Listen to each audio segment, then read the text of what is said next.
Alright everyone, I just want to show you guys today what difference is between a JPEG and a RAW file, and why you might want to shoot in a JPEG or RAW depending on your situation.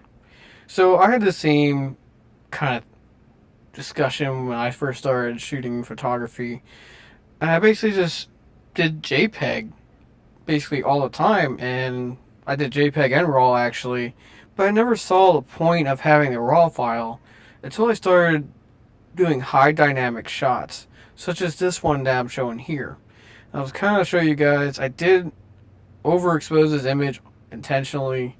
1/200th of a second, f4, ISO 100, RF 24105, f4L. So it's at f4 aperture, which is wide open on the Canon EOS R6 Mark II. Alright, so just kind of show you guys, this is the RAW, this is the JPEG. Now, out of the box, they don't look much different than each other. But in processing, it's going to show you a big difference between the quality of both these images.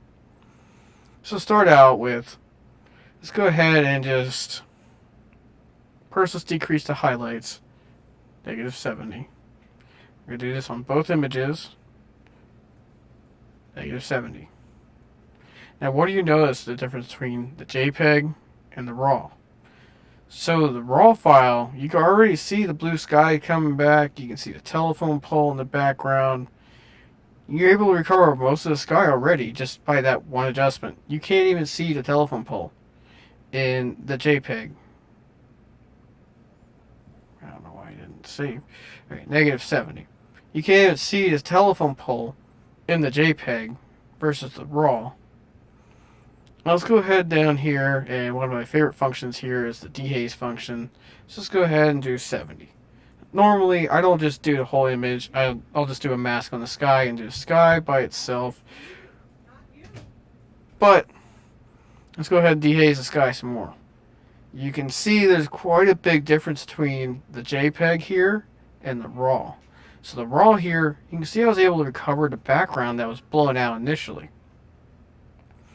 Now, why is that? So first off, we have to understand how a JPEG file works and how it makes your file smaller. Because let's go ahead and look at the file sizes. 9.85 for the JPEG versus almost 30 megabytes for the RAW file. So how does the JPEG save that information there? So first off, the JPEG saves information by getting rid of some of the pixels. We're not really getting rid of the pixels, but replacing them by pixels of the same color, making the pixels colors match. So here's a good example here. Zoom into this cloud here. See how it made this cloud one solid white color, and then this has like rings of color around it. And you can also see over here at the tree, it basically made this tree ghosting blue to blend it into the sky in the background. Now normally it's not a bad thing, but if we're trying to recover the background, you don't want your tree to look blue like that. You want it to look natural like this. I mean, you can see the tree is its own entity here in the RAW versus the JPEG where the tree was combined into the sky just for being in a JPEG. So you can see on the RAW, if I zoom into the cloud, you can see the individual pixels here, whereas on the JPEG, you can see the outline of the white and then the gray. Another thing about a JPEG is it tries to make most things gray. So, for example, we go over here, see this telephone pole. Can't see it here. Now, we can even further recover this in the RAW if we do a mask on the telephone pole. Say we do a brush, and let's just go ahead and... Now this is going to be an extreme example where you usually don't want to do this much, but let's go ahead and turn on the highlights even more on this, on that telephone pole. And you're going to be able to recover more of that telephone pole here in the RAW. Now obviously you want to do a better job than that, but you can see you can still recover more of the information in the RAW than you can in the JPEG. Let's try doing the same thing in the JPEG with the brush. Let's just try to do that, and I can already tell you right now, you're not going to be able to recover this. Highlight all the way down, exposure all the way down. There's nothing you can do to bring that back. Now, obviously, this is kind of an extreme example here, but this is also another common scenario where, say, your subject was over here in the shade, and then you turned around to take a picture of them because they moved past you. Well, then you're going to have blown out highlights. But now, say you want to recover your foreground here, which is kind of dark, so what are you going to do? You're going to increase the shadows. So let's do increase shadows on both of them. You can see here on the raw, nice lush green leaves here, and it's not blended into the sky. This part isn't blue. Take a look at here. The greens are kind of bluish colored. It's kind of grayish here. Here, it's going to be white clouds, blue skies.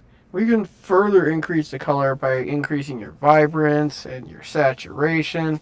And you can even take away some of that dehazing here on the raw file, where if you do that on the JPEG file, it's not going to make a difference really, because look, I can go up here to the vibrance, increase the vibrance, increase the saturation. Oh man, this is looking really bad. And you still see we're still not getting that popping green color like we have here. I mean, take a look at that versus that. Which one would you rather? I would rather have this one. And honestly, the mask just makes everything worse, so we don't need that mask on either. We can still see that telephone pole and the telephone wires here in this image. Here we can't. So even with the reduced highlights, extra reduced highlights in that mask, you're unable to recover that area.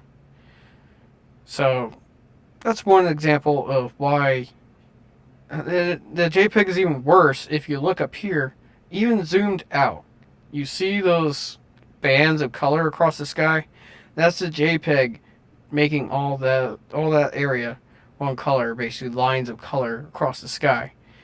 You're not going to see anything like that in the raw file.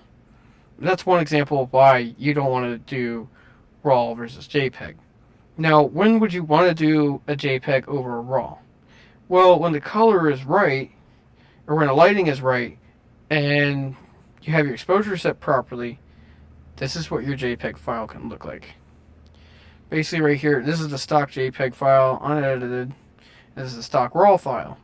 They're both very close. So you can get basically the same adjustment out of both of them. This is the RAW, this is the JPEG. Now, to tell you guys what I shot at, 1/640th of a second. That just seems to be the proper exposure for this overcast day. 24mm zoom, 100 ISO, aperture f4. But you can see here, one thing to note about RAW files is that you have to have some sort of distortion correction turned on, which I have turned on here by default in Lightroom. So without this turned on, it wouldn't be distorted there, and you would get vignetting around the edges here because of the lens. Sometimes you might want that, sometimes you don't. Most times, I don't want that. But because these images are basically the same, let's go ahead and turn on the highlights. So you can see here on the JPEG, it already did that. The highlights are blown out on the clouds, whereas in this image, they are not blown out in the clouds. These are the exact same image. There's no reason why a JPEG image would have blown out highlights and the RAW wouldn't. So if you wanted to recover these highlights here, just go ahead and reduce the highlights to say, I'm just going to go all the way down as a bad example of extreme editing, and then we're going to go dehaze maximum. Here we're going to lower highlights to the maximum, and then dehaze to the maximum. As you can see, one thing to note here on the JPEG file, when you zoom in, you see those little rays up here in the clouds. You see those rays? You don't see those on the RAW file. You see the pixels from the sensor, but you're not going to see those rays that you see in the JPEG file. But you know, you're not zooming in that much on this photo, so it doesn't really matter that much. But you also notice that in the RAW file, you're able to get a deeper blue background of the sky and whiter clouds. I can even make these clouds whiter in the RAW by going up here and turning up the whites. Obviously that's going to blow them out a little bit. But you can do that. You can get whiter clouds here. Probably not that extreme.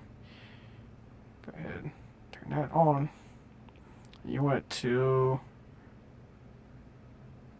right as it's starting to blow out. And that's usually pretty good right there. You can see you got good dynamic range there. Here, you can see again the clouds are bluish. Up here, clouds are whiter. And this is more natural color versus the JPEG where it kind of blues everything out.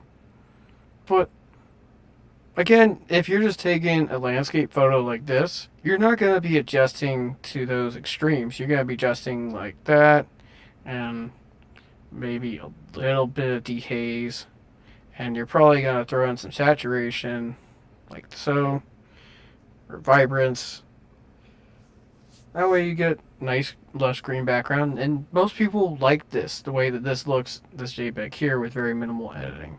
And even just out of the camera, it doesn't look too bad. I mean, literally, if you just dehaze this photo a little bit to get those clouds to come out a little bit more, and turn on your highlights just a little bit, you got a pretty decent photo here.